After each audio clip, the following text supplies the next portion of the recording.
Every update fixes one bug and finds two more.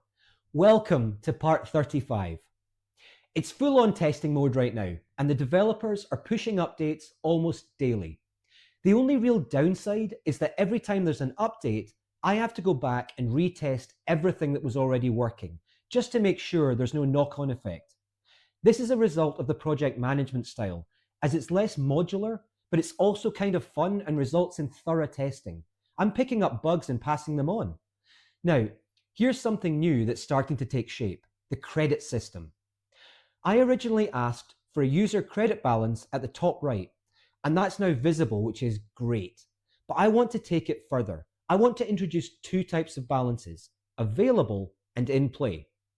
So a user starts with an available balance.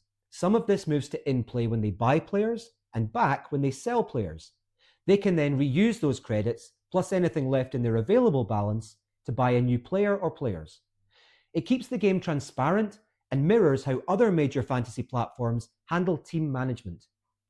But there's another layer I've been thinking about involving real-world scenarios, like what happens if a player is injured or retires?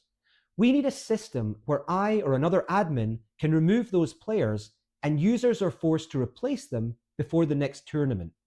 And that ties directly into scoring and scheduling.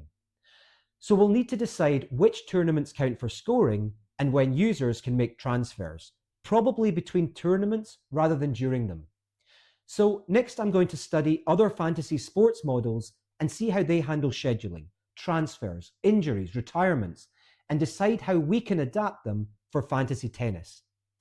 Let me know if you have any ideas, like, subscribe, and join me in the next part where I'll get really into the detail of scoring scenarios and decide which tournaments make the cut, how many to include, and why.